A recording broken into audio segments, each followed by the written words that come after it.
Okay,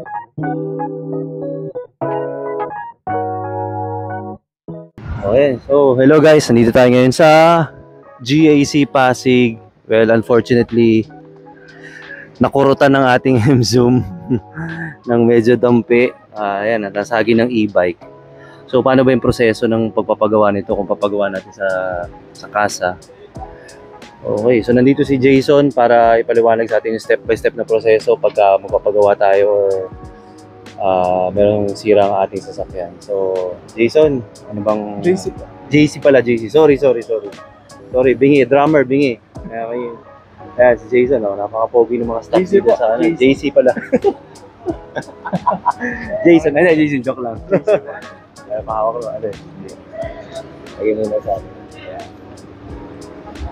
So, ano ba yung first step? Checklist po natin yung unit niyo po. Tapos check po namin yung mga scratches or before po siya pumunta dito. Or ito po, kunyari pa na ito. Then po. So, yan yung ano, tapos may parang link, may scratch dito. May checklist po namin siya. Kasama. Okay. Para po assurance. At may case, paano lang naman yan lang scratch. Opo, kahit po maliit, checklist po. Ibig sabihin, Nilunod po sabi ko na kay Sir, Dear Sir Manuel po. sabi ko patach up na lang. Kabisado kong ano nito kasi yan lang, wala lang. Wala lang yan, tuloy lang. Ito pa pala isa. Kahit maliit po yan, checklist po. So yun guys, bali sinecheck nila kahit na medyo maliit lang. Dumi yan. Sige.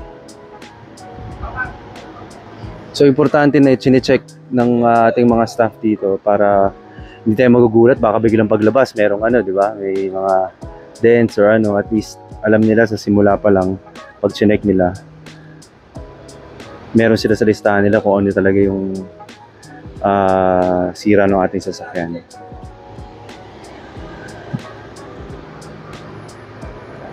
So ito ang GAC Pasig.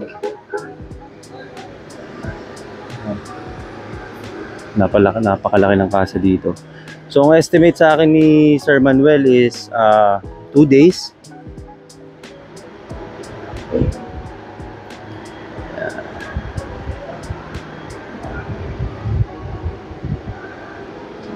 Ako.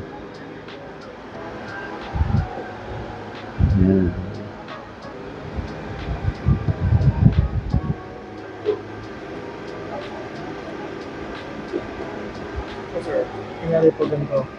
Ito siya mawala. Usually yung mga business po yan maliliit. Gano'n. Itutukan. Sige.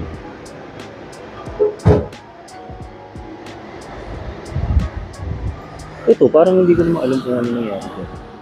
Ano meron? Gas po yun eh. Gas? Oo. Hindi ko siya. Ay, or dumi lang. Wala, dumi lang yan. Oo, wala, dumi lang yan. Car wash. Oo, dumi lang. Kaka-car wash lang kasi halos tapos dumi na naman. Actually, kahapon ko lang pinaka-car wash yan.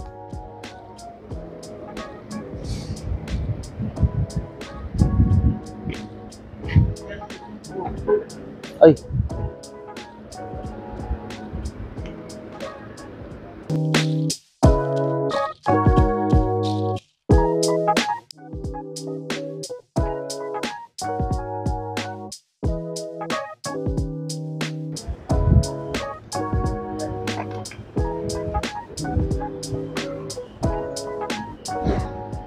Wala naman pusa.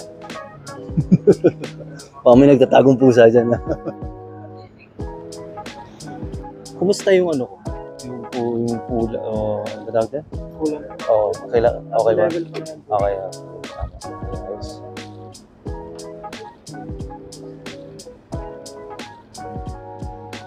Tsaka guys, pag nandito na tayo, libre lang magtanong. Magtanong na tayo magtanong. Di ba, JC? Huwag tayong mahiyang magtanong. Lalo na dun para sa mga hindi naman masyadong maalam sa kotse. First time magkakaroon ng brand new na kotse. Katulad ko.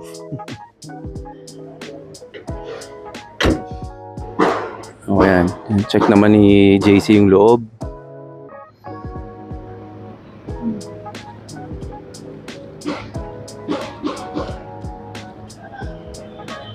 Check pati mga power windows, kung ano ba, okay ba. Kinukompute ni JC yung mga barya ko kung magkano ang abutin.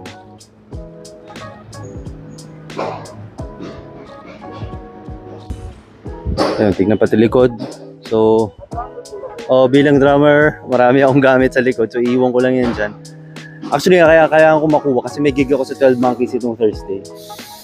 So, baka mangyari nito, baka Thursday ko na, kung sana matapos na Wednesday, pero kung ano, Thursday ko na kunin para rekta na ako dun.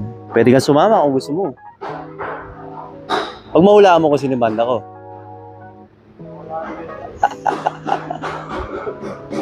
Tumutugtog ka rin ba?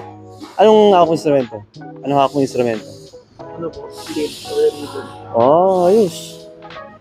Si JC pala isang musikero. Ano, diba? What are the chances? Alam mo yun. Ano ako, drummer ako.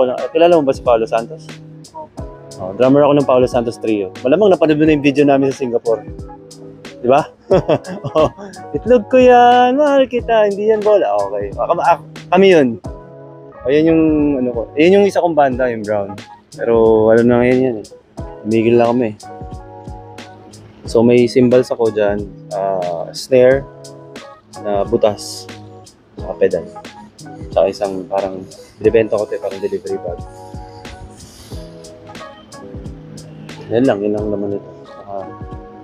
Saka damit.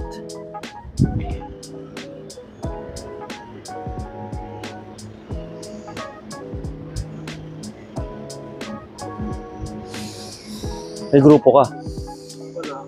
Solo lang. Nag-ano. So malamang pinapanood mo talaga si Paolo. Kasi ganun mag-acoustic nun eh. Sino bang mga sikat na solo acts ngayon? Sino bang lead guitarist na Pinoy ang ano mo? Ang pinapalo mo, pinapakinggan mo? Sino ang bandang paborito mo?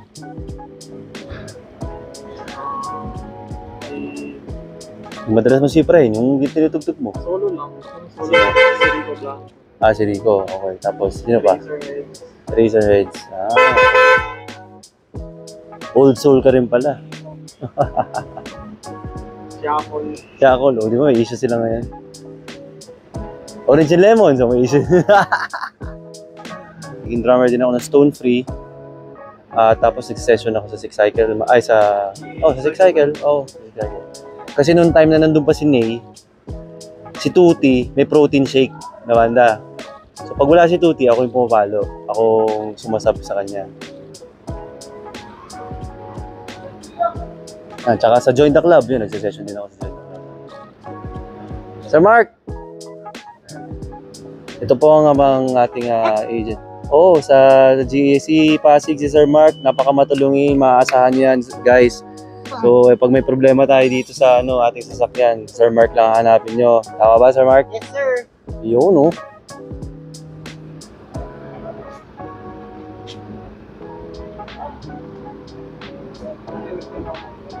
Yun, hanggang sa papaanda rin niya, papastart rin niya. Yun, check na siguro yung aircon, yung lamig.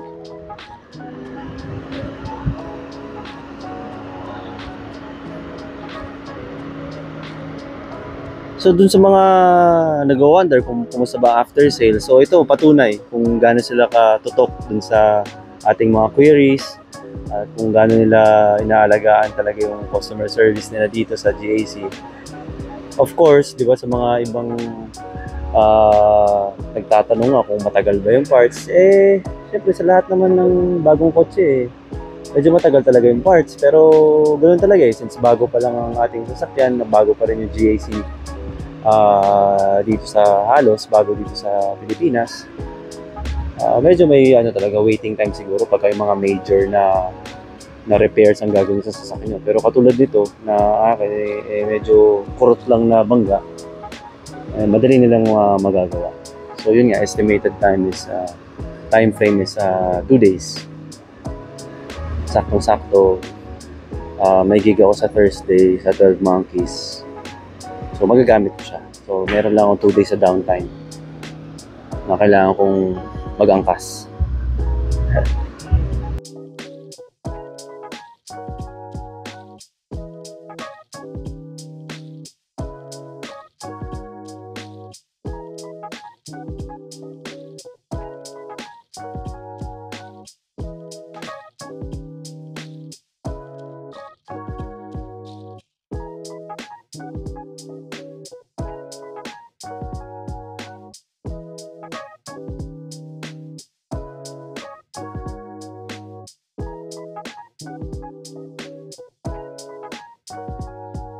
Ayan. Kazumi, paalam.